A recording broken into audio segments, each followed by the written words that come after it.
Hey guys, good morning to you. Another blessed morning, another blessed day. Sun shining outside. I decided to come inside today and do a video from inside instead of like I normally do from outside, enjoying nature and the morning. Um, each day along this journey has been such a learning experience. I've enjoyed doing these weekly blogs with you guys. It seems like it's turning into weekly blogs, and I'm not sure if I'll keep up this pace or not. But right now I'm just going with the flow. I'm going with the flow, sharing with you when it comes to me, when I feel like there's a need for me to do that. And I've enjoyed doing this. I'm enjoying this. I'm enjoying this journey. And I'm enjoying what I'm learning about myself as I continue to go through, this process, go down the path, that is laid out in front of me. And like I said, every day is a learning experience. Every day, you're figuring out something new about yourself and about the opportunities around you, about the people around you.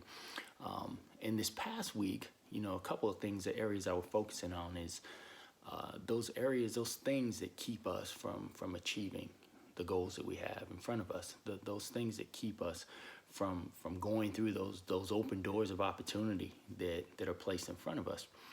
And there were two things that I really focused on. One is one of the reasons we don't, go through that open door that's in front of us is we're too focused on the doors that other people are going through. We're too focused on the opportunities that are opening up for those around us, and we're looking at those opportunities and saying, why can't I have that one? Why can't I have that one?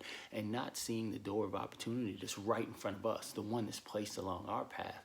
We don't see it for the opportunity that it is. Instead, we see it as something else because we're so focused on what that person or that person has going on, and we want that instead of what's being presented to us. So we never open that door. We never go through that door because we don't see it for the opportunity that it is. The other thing is, we're so afraid, and again, it's fear again. Talked about fear last week. We're so afraid of choosing the wrong door. We're so afraid of making the wrong choice that we would rather stay where we are because it's comfortable, because it's a place that we know. And so we fear that if we choose the wrong door, if we go through that door and we go into the other side and it's not the choice, it's not the right choice, that we'll be left alone and afraid. And so we just stay where we are. And it freezes us. And it goes back to what I talked about last week when I talked about fear and how fear causes us to just not make a choice at all. So as I was reflecting on those things this week, one of my devotionals that I read by a young lady named Cheryl Stein called Holy Hustle, it really focused, she had this one part that she wrote that really kind of focused on this, and I want to share this with you guys. And here's what she said.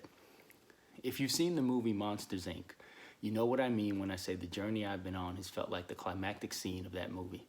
Mike, Sully, and Boo are dangling from the conveyor belt filled with thousands of doors. But they can't open just any door. Walking through the wrong door could put them in a blizzard or in the heat of a desert. Opening the right one would take them home. So they hang on with all their strength, fighting the enemy who sought to distract and destroy, until they can reach the one door they know means safety and security. The internet gives us the ability to see the doors God is opening for other people around the world, and we lose sight of the one door God wants us to step through in faith. Not every door is meant for us. Not every door leads us home.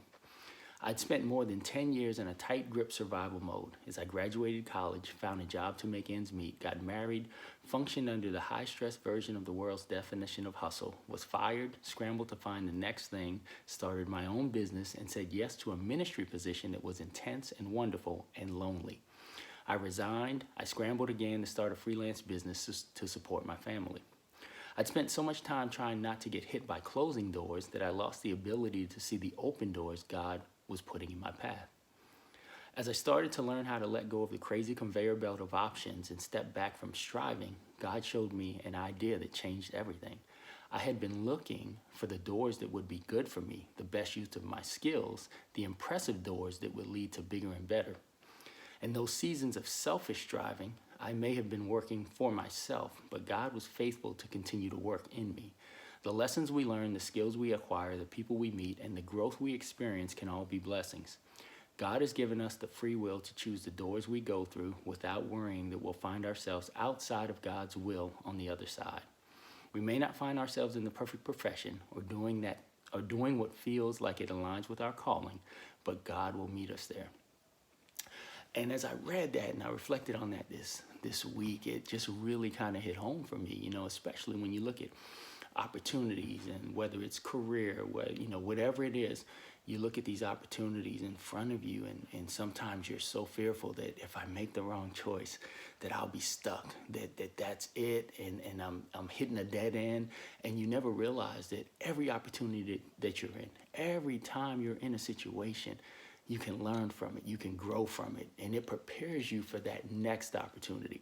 So even if you go through and you choose the wrong door, even if you make that choice and you get to the other side and say, oh, this is not where I thought it would be. This is not what I thought it would be. Know that you are not alone first. You're not alone on that other side. And two, you can learn and grow while you're there. Every experience, everything that we go through, we learn from it. We grow from it. If we are open to it, we will learn from it. We will grow from it, and it'll prepare us for that next door that's going to come down. So I think that last line that she wrote about is so powerful, and it's so powerful. I'm going to read it again. We may not find ourselves in the perfect profession or doing what feels like it aligns with our calling, but God will meet us there. So we just have to know that no matter what, God will meet us there. We just have to be open to the opportunities that are in front of us. Know that it may not be the perfect opportunity at that time, but you'll learn from it, you'll grow from it, and it'll help you as you continue to move down this path called life. This thing is a journey, and we're going to have many twists and turns along the way. We just can't be stagnant. We can't decide that, we're not going to take the journey. We're just going to pull the car over on the side of the road and we're going to stay where we are. What fun is that? Let's go down that path. Let's go and pursue those things that are placed upon our hearts. Let's go out there and let's know that no matter what, we're not alone. And we can grow and learn from every opportunity that we're placed in. So if you're sitting in that space today, if you're sitting in that place where you're like, oh my gosh, I have an opportunity in front of me, but I don't know. I'm so fearful. I don't know if I should take it. I encourage you today. One, look inside yourself. Look at what God's placed on your heart. See if this is lining up with those goals and desires and the things that you value. And if so, step out. Step out and pursue it, knowing that He's got your back, knowing that no matter what, you will learn and grow from the experience, and you will move a little further down this path, this thing called life, this awesome journey that we're all on. All right, guys, so embrace this day. Enjoy it. Love it. We're alive, so that's a blessing in itself. And I just pray that each and every one of you can pursue and achieve and really live out the purpose that you have, the purpose that you're placed here on this earth, and enjoy this life. God bless, guys. Truth and love, evolution of self. Let's continue to grow. That's what it's all about, guys. Love each other. I'll see you next week. God bless.